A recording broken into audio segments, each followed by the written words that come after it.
வணக்கம் blender Tamil channel viewers. இன்னைக்கு நம்ம இந்த ஒரே எபிசோடில் மோர் டெக்ஸ்டோட அனிமேஷனையும் கான்செப்ட் டெக்ஸ்டோட அனிமேஷனையும் பார்க்க போகிறோம். இது ஒரு 5 மினிட்ஸ் எபிசோட். ஒரே எபிசோடில் 2 டெக்ஸ்ட் அனிமேஷனையும் கவர் பண்ணியிருப்பேன். ஏன் அப்படின்னா இதுக்கு முன்னாடி பார்த்த எபிசோட்ஸில் வந்து அதே டெக்னிக் தான் இதில் யூஸ் பண்ண போகிறோம். ஸோ புதுசாக அதுவுமே கிடையாது.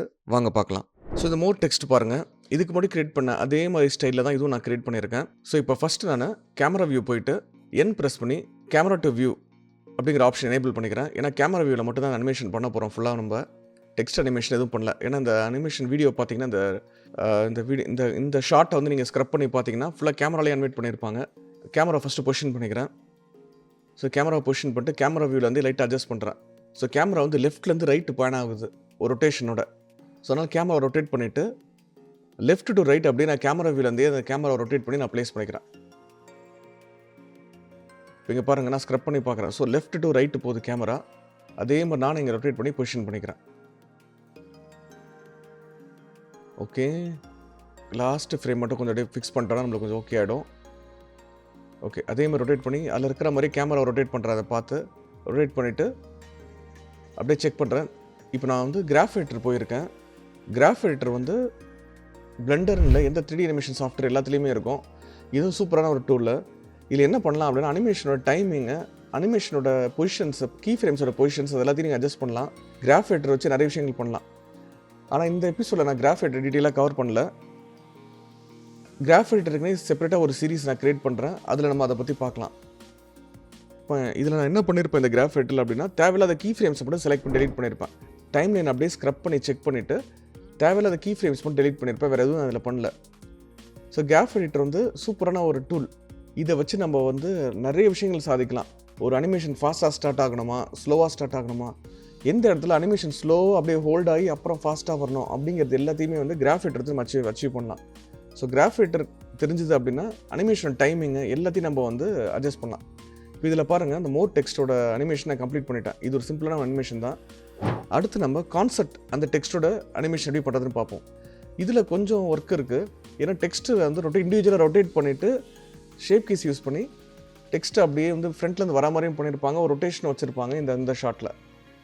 ஸோ நான் கேமரா வியூ போயிட்டு ஆட்டோ கீ ஆன் பண்ணிக்கிறேன். ஆட்டோ கீ ஆன் பண்ணிவிட்டு ஸ்க்ரப் பண்ணி பார்க்குறேன் அந்த ஷாட் எப்படி இருக்குன்னு. அதை பேஸ் பண்ணி ஃபஸ்ட்டு கேமரா ஆங்கிள் ஃபிக்ஸ் பண்ணுறேன். ஃபிக்ஸ் பண்ணிவிட்டு எப்படி இந்த டெக்ஸ்ட் அனிமேஷன் வருதுன்னு ஃபஸ்ட்டு பார்ப்போம் நம்ம இங்கே ஸ்க்ரப் பண்ணி. ஓகே, கேமராவை நல்லா ஜூம் பண்ணி ப்ளேஸ் பண்ணிக்கிறேன். அங்கே பாருங்கள், அதில் இருக்கிற மாதிரி நான் பொசிஷன் ஃபிக்ஸ் பண்ணிக்கிறேன். அப்படியே ஸ்க்ரப் பண்ணி பார்க்குறேன். அங்கே பாருங்கள், CON அது எல்லாமே வந்து ரொட்டேட் ஆகி வந்து நிற்கிது. லாஸ்ட்டில் இருக்க 3 டெக்ஸ்ட் மட்டும் ஷேப் கீஸோட நம்ம ஏற்கனவே பண்ண மாதிரி அப்படி தூரத்தில் வந்து நிற்கிது. மற்ற எல்லாமே வந்து பார்த்திங்கன்னா அப்படி ரொட்டேட் ஆகி நிற்கிது பாருங்கள். ஸோ இந்த போர்ஷன் நம்ம இப்போ பண்ணணும் நம்ம. ஸோ இந்த கான்செப்ட் மட்டும் தான் கொஞ்சம் டிஃப்ரெண்ட்டான அனிமேஷன் நம்ம இது வரைக்கும் பண்ணத்துலேயே. ஏன்னா இண்டிவிஜுவலாக டெக்ஸ்ட் ரொட்டேட் ஆகி வருது. மற்ற எல்லாத்துலேயுமே நம்ம என்ன பண்ணியிருப்போம் அப்படின்னா பாண்டு டெக்ஸ்ட்லேயும் வந்து BOND ரொட்டேட் ஆகி வந்து நிற்கும். அதுக்கப்புறம் இதில் தான் அது மாதிரி பண்ணியிருக்காங்க. இங்கே பாருங்கள். ஸோ நான் ஏற்கனவே வந்து நான் ப்ரீவியஸ் எபிசோடில் பண்ண மாதிரி டெக்ஸ்ட்லாம் நான் பிரித்து வச்சுருக்கேன். கன்வெர்ட் டு மெஷ் கொடுத்து அந்த ஃப்ரண்ட்டில் இருக்க டெக்ஸ்ட்டை மட்டும் ஷேப் கீஸ்லாம் க்ரியேட் பண்ணிவிட்டு நான் என்ன பண்ணியிருக்கேன் அப்படின்னா அந்த ஒவ்வொரு இண்டிவிஜுவல் டெக்ஸ்ட்டையும் பின்னாடி மூவ் பண்ணுறேன். அந்த எக்ஸ்ட்ரூட் டெக்ஸ்ட்டை பின்னாடி மூவ் பண்ணி ரொட்டேஷன் கொடுக்குறேன். அந்த ரொட்டேஷனை வந்து கீப் பண்ணிவிட்டு எந்த இடத்துல ரொட்டேட் ஆகி நிற்கணுமோ அந்த இடத்துல திருப்பி அந்த ரொட்டேஷனை ரொட்டேட் பண்ணிவிட்டு ஃப்ரண்ட்டில் மூவ் பண்ணிட்டேன் அப்படின்னா எனக்கு அந்த கீ ஆகிடும் எனக்கு. இப்போ பாருங்கள், அதான் நான் பண்ணுறேன். ஸோ லாஸ்ட் அந்த 3 டெக்ஸ்ட்டும் வந்து எனக்கு ஃப்ரண்ட்டில் வர மாதிரி வச்சாச்சு. இப்போ அந்த சி டெக்ஸ்ட்டு வந்து ரொட்டேட் ஆகி எப்படி முன்னாடி வருது. அதுக்கப்புறம் CON 3மே பண்ணேன். இப்போ நான் பண்ணுறேன், என்ன செலக்ட் பண்ண எந்த ஃப்ரேம்லேருந்து எனக்கு வந்து ரொட்டேட் ஆகி வருது அப்படிங்கிறத நான் செக் பண்ணுறேன். எனக்கு 90 ஃப்ரேம்ஸ்க்கு அப்புறம் தான் அது வருது. ஸோ 90th ஃப்ரேமில் கீ செட் பண்ணுறேன். என்ன செலக்ட் பண்ணி கீ செட் பண்ணிவிட்டு இப்போ நான் பின்னாடி மூவ் பண்ணி ரொட்டேட் பண்ணிக்கிறேன். ஏன்னா அது ரொட்டேட் ஆகி எனக்கு ஃப்ரண்ட்டில் வருது. ஓகே, ரொட்டேட் பண்ணி ப்ளேஸ் பண்ணியாச்சு. இதே மாதிரி தான் O and C. ஸோ இது நீங்களே ஒர்க் பண்ணி பார்க்கலாம். இதில் ஒரு டிஃப்ரென்சியேஷன் பண்ணியிருக்காங்க. ஏன்னா வந்து பின்னாடி எக்ஸ்ட்ரூட் ஆகி அப்படியே ஃப்ரண்ட்டில் வர மாதிரி பண்ணியிருக்காங்க. அந்த எக்ஸ்ட்ரூஷன் அதை மட்டும் நான் என்ன பண்ணுறேன், ஷேப் கீஸ் யூஸ் பண்ணி அந்த கீ வேல்யூ அட்ஜஸ்ட் பண்ணிவிட்டு பாருங்கள் ரொட்டேட் பண்ணிவிட்டு திருப்பி முன்னாடி வர மாதிரி வச்சுருக்கேன். அந்த ON அந்த மாதிரி அதே மாதிரி பண்ணியிருக்கேன் பாருங்கள். ON அதே மாதிரி பண்ணியிருக்கேன். அங்கே பாருங்கள். அப்புறம் முடிவு ரொட்டேட் ஆகி நின்னோடனே எனக்கு அப்படி நிற்கிற மாதிரி அப்படி அந்த எக்ஸ்ட்ரூஷனை கம்மி பண்ணிவிட்டு நிற்கிற மாதிரி செட் பண்ணியிருக்கேன்.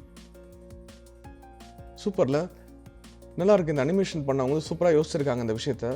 அது பார்க்கவே நல்லாயிருக்கும். அந்த மாதிரி நீங்கள் வந்து ரொட்டேட் பண்ணி எக்ஸ்ட்ரூட் பண்ணி திருப்பி கொண்டு வந்து நிறுத்தும் போது ஒரு பயங்கரமான ஒரு டெப்த்து கிடைக்கும். இப்போ C டெக்ஸ்ட்டும் பாருங்கள், அதே மாதிரி நான் என்ன பண்ணுறேன், ரொட்டேட் பண்ணி மறுபடியும் ப்ளேஸ் பண்ணிட்டு தூரத்தை கொஞ்சம் எக்ஸ்ட்ரூட் பண்ணிக்கிறேன். அதை எக்ஸ்ட்ரூட் பண்ணி திருப்பி கொண்டு வந்து நிற்கிற மாதிரி வச்சுருக்கேன்.